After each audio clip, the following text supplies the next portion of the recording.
The walls of my apartment was so thin I could hear Mrs. Chen's television through the plaster. At 3 in the morning, exhausted from my double shift at the diner, I lay on my second-hand mattress and wondered how much longer I could keep this up. My phone screen glowed with another overdue notice from the electric company, $72. It might as well have been 7,000. I'm Elena Martinez, 23 years old, and I was drowning. The morning came too quickly, as it always did. I dragged myself out of bed and prepared for another day of scrubbing floors at the downtown office complex. My knees ached from kneeling on hard tile, my hands were perpetually red and cracked from industrial cleaner, and my stomach had stopped growling from hunger about a week ago. Now it just felt hollow. I was mopping the executive floor when I heard them. Two women from accounting, voices hushed but urgent near the copy machine. "Nobody lasts more than 5 days," the first one said. "I heard the last girl ran out crying." "Can you blame her? Working for Dominic Valentino? The man's a monster." My mop stilled. Everyone in New York knew that name. The Valentino family controlled half of Brooklyn's waterfront, and their legitimate businesses were just a front for something much darker. "Still, 15,000 a month," the second woman continued. "Just to watch one baby. His wife died 3 months ago and he's desperate." 15,000.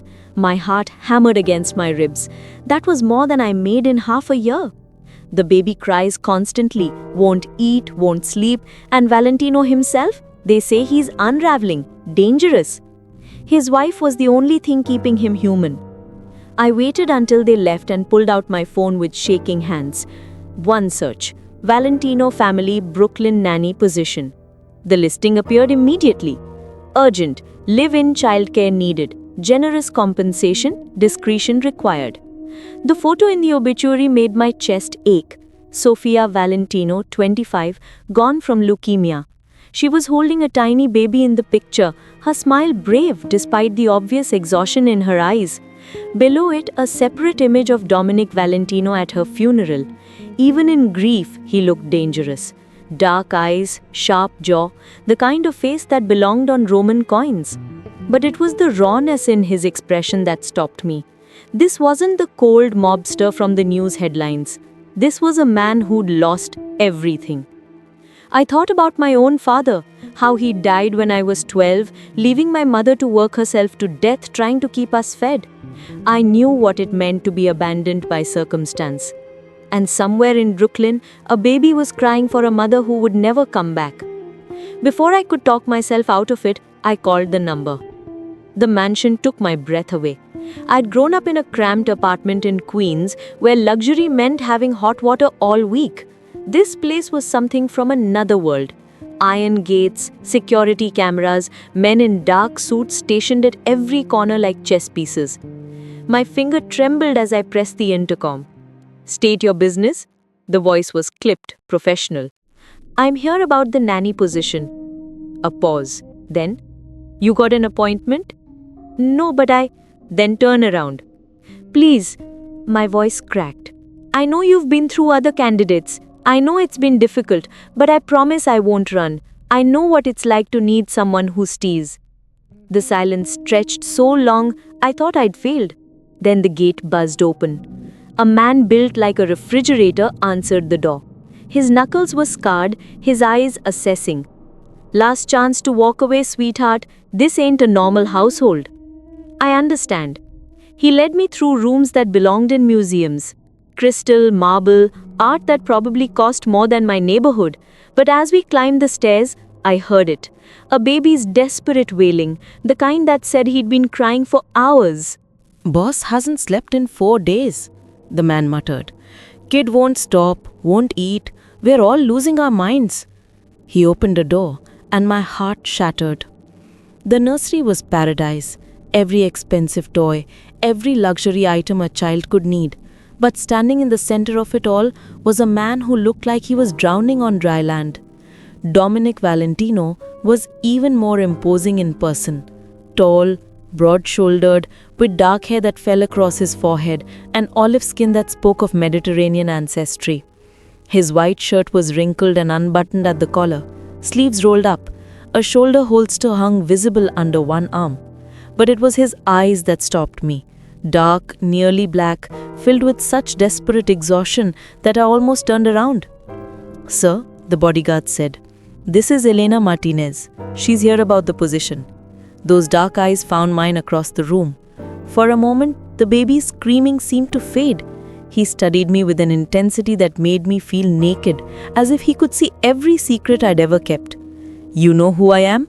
His voice was rough sandpaper. "Yes." "And you're here anyway?" I looked at the crying infant in his arms, then back at him. "I'm here for him." Something flickered across his face. "The last nanny lasted 6 hours. The one before that called the police. What makes you different?" I stepped closer, close enough to see the bloodshot whites of his eyes, the tremor in his hands. "I understand loss. I understand what it means to be scared and alone. And I don't give up on people who need me." "I'm not a good man, Miss Martinez." "Maybe not, but that baby doesn't care about your resume. He just needs someone who won't leave." For a long moment we stood there while his son wailed. Then Dominic held out the bottle, his voice barely audible. "He won't take it. I've tried everything. I don't know what I'm doing wrong." I moved forward, my heart racing. "May I?" He nodded, and I gently lifted the baby from his hands. The infant was beautiful, with dark curls and his father's dramatic features. I cradled him against my chest, humming softly, instinctively, the way my mother used to hum to me. "Sometimes they just need to feel safe," I murmured, offering the bottle. Slowly, miraculously, the baby began to drink. The silence was deafening. I could feel Dominic's stare burning into me, but I kept my focus on the child. When I finally looked up, his expression had changed. The hard edges had softened. Something vulnerable flickered in those dark eyes. "What's his name?" I asked. "Alessandro. Alex." "Hi, Alex," I whispered to the baby. "It's okay. You're safe now." Dominic's voice was barely a whisper. "How did you do that?" "I didn't do anything special. He just needed to know someone cared." "Do you need me, sir?" I heard myself say. The words just came out. Dominic's breath caught audibly. His jaw worked as if he was trying to form words and couldn't. When he finally spoke, his voice was raw. "Yes. God help me, yes." My first night in the Valentino mansion, I couldn't sleep. My room was larger than my entire apartment, with a view of the Manhattan skyline that looked like something from a movie. The sheets probably cost more than my monthly rent. I kept waiting for someone to tell me it was a mistake, that I didn't belong here. But when Alex cried at 2 in the morning, I went to him without hesitation. I was lifting him from his crib when I felt a presence in the doorway. Dominic stood there in pajama pants and nothing else. In the dim nightlight, I could see the tattoos that covered his chest and arms. Intricate designs, names, dates, a history written in ink. "You don't have to do the night feedings," he said quietly. "That's not in the job description." "I don't mind." I settled into the rocking chair with Alex. "He's a sweet baby. He just misses his mother." Dominic's entire body went rigid at the mention of Sophia. "She was supposed to be here," he said, his voice cracking. "We were supposed to do this together. I promised her I would be a good father, and I can't even get him to stop crying." "You're exhausted and grieving. That doesn't make you a bad father." "What makes me a bad father is that I don't know what I'm doing." He moved closer, leaning against the wall. "I can run an empire. I can make men twice my size afraid with a look, but I can't figure out how to help my own son." I studied his gaze in the soft light. "Did you love her?" "More than my own life." "Then you're already halfway there. Love is the foundation. Everything else you'll learn. And if I fail, then you get up and try again. That's what parents do." Dominic was quiet for a long moment, watching me feed his son. "You lost someone too. I can see it in your eyes." "My father, when I was 12, heart attack. My mother worked herself to death trying to keep us afloat. She passed 2 years ago." "I'm sorry." "Don't be. They taught me that family is everything, that you fight for the people you love no matter what." Something shifted in his expression.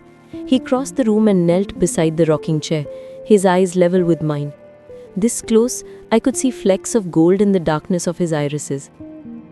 I had you investigated before I let you through the gate, he admitted. Elena Sofia Martinez. Born in Queens, father deceased, mother deceased, no criminal record, works 3 jobs to stay afloat, never finished college because you couldn't afford it. Heat flooded my cheeks. Then you know I'm desperate. I know you're a survivor. There's a difference. Is that why you hired me? Because I had nothing to lose? I hired you because when you looked at my son, you saw a child who needed help. Not a paycheck, not a scandal, just a baby who'd lost his mother. His voice dropped to barely a whisper. And when you looked at me, you didn't see a monster. Should I? Everyone else does. I shifted Alex in my arms, meeting Dominic's intense gaze. I see a father who's trying his best.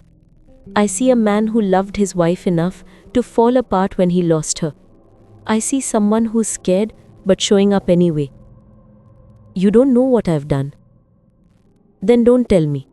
Whatever happened before, whatever you were before, that's between you and God. All I care about is this baby getting the love he deserves. Dominic stared at me for so long, I thought I'd overstepped. Then he reached out and brushed a strand of hair from my face, his touch surprisingly gentle. You're dangerous, Elena Martinez. Me? I'm nobody. You make me want to be better, and that's the most dangerous thing of all. Before I could respond, his phone buzzed. He glanced at it, and his entire demeanor changed. The vulnerable man vanished, replaced by someone cold and lethal. I have to go. Business. At 3 in the morning? My business doesn't keep regular hours. He stood and I could see him putting on the armor again, piece by piece. Lock the door after I leave. Don't open it for anyone. If something happens, Marco knows to get you and Alex out. What kind of something? The kind where people die. He said it so matter-of-factly that it took a moment to register. Do you understand? I should have been terrified. Instead, I just nodded. Be careful. He paused at the door, his hand on the frame. Why do you care? Because Alex needs his father, because... I stopped myself. Because what? Because I'm starting to care about you too. The admission hung in the air between us. Dominic's eyes darkened, and for a moment I thought he might come back across the room. Instead, he just said, That's a mistake, Elena Martinez. People who care about me tend to end up hurt.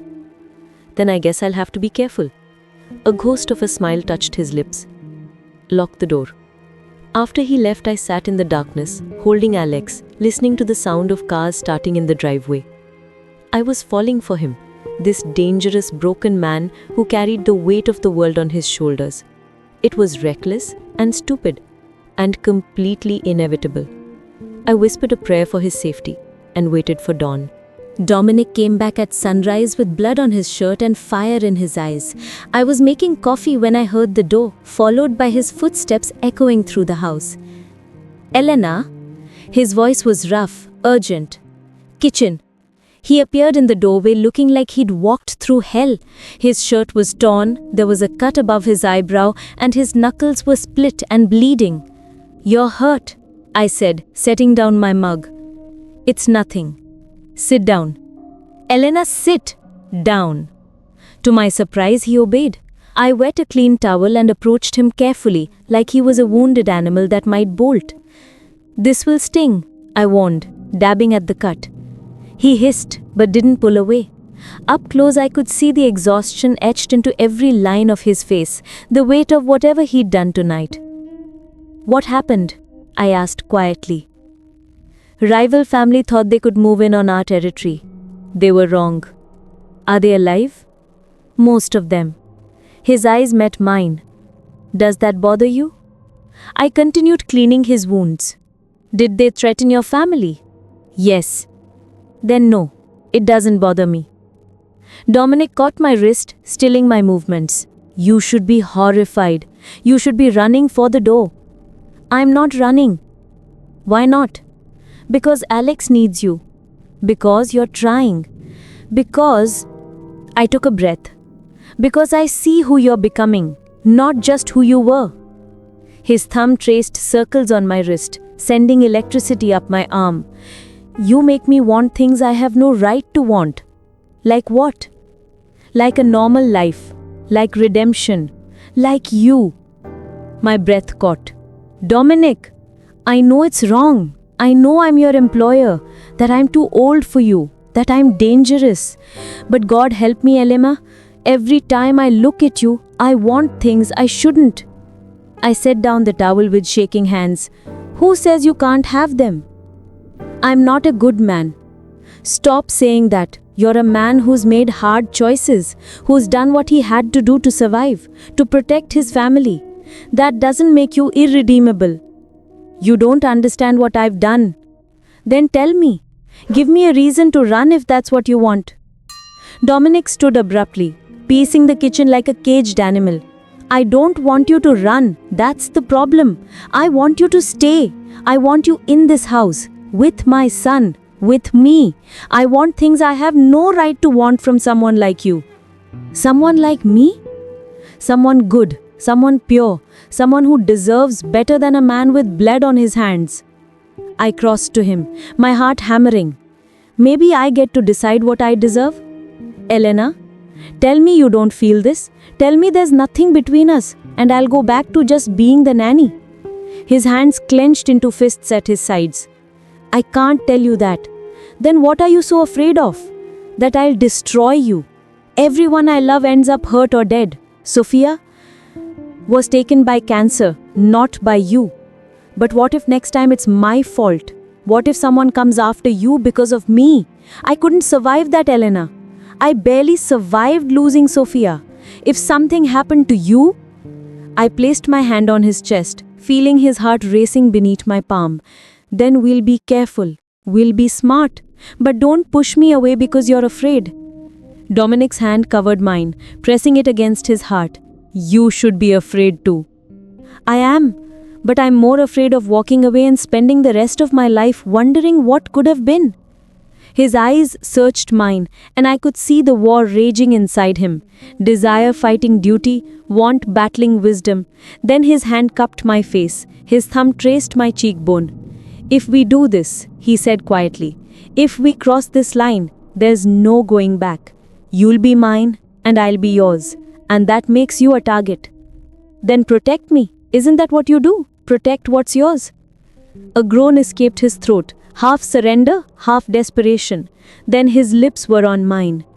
The kiss was everything I'd imagined and more. Desperate, hungry, full of weeks of suppressed longing. His hands tangled in my hair as he pulled me closer, and I could taste the danger on his lips, the darkness that surrounded his world. But I could also taste something else. Hope. When we finally broke apart, both breathing hard, Dominic rested his forehead against mine. You're mine now, he said, his voice rough with possession.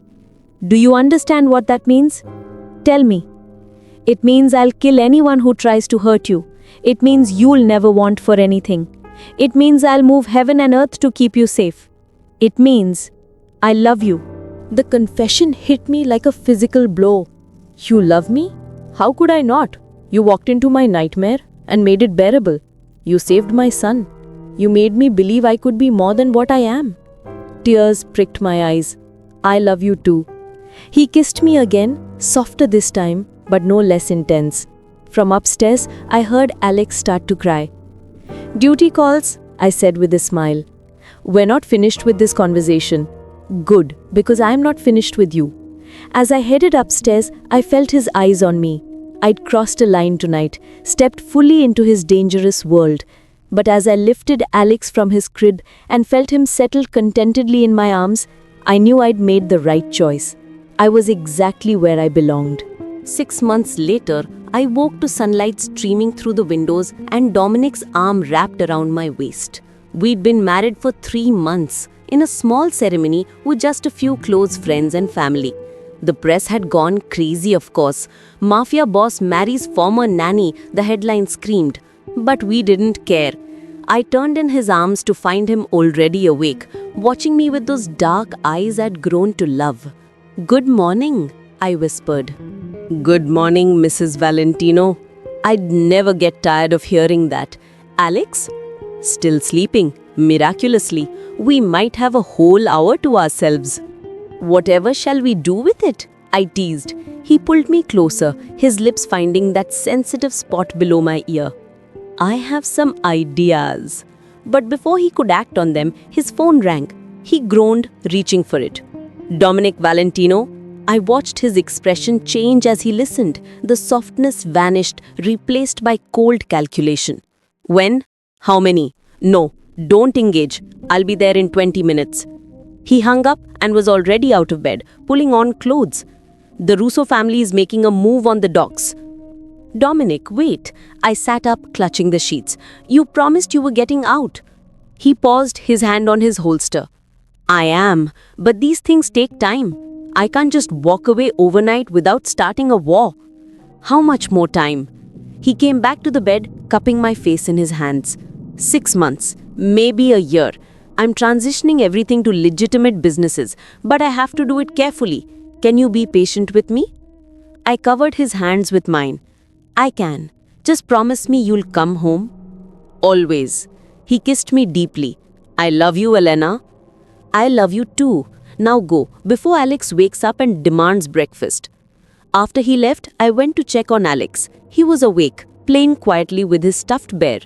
When he saw me, his face lit up. Mama, he said, reaching for me. Every time he called me that, my heart swelled. I wasn't his biological mother, but I loved him like he was mine. I lifted him from his crib, inhaling his baby scent. Good morning, sweet boy. Should we make pancakes for Papa when he gets home? Papa! Alex clapped his hands. As we headed downstairs, I thought about how far we'd come, from that first desperate night to this. A family built on the foundation of loss, held together by love. The house phone rang. My stomach dropped. It was Marco. Elena, listen to me carefully. There's been an incident at the docks. My blood turned to ice. What happened? Boss is fine, but there was an explosion. Someone planted a bomb. We're bringing him home now, but he's injured. How bad? Bad enough. Get the first aid kit and clear the dining table. We'll be there in 5 minutes. I moved on autopilot, settling Alex in his playpen before racing to gather supplies. When I heard the cars pull up, I ran to the door. They carried Dominic in between them, blood soaking through his shirt. His face was pale, but his eyes were open. I'm okay, he said when he saw me. It looks worse than it is. You're a terrible liar. I helped them get him to the table. Everyone out. Marco, call Dr. Russo now. Elena, Dominic started. Don't you dare try to downplay this. My hands shook as I cut away his shirt.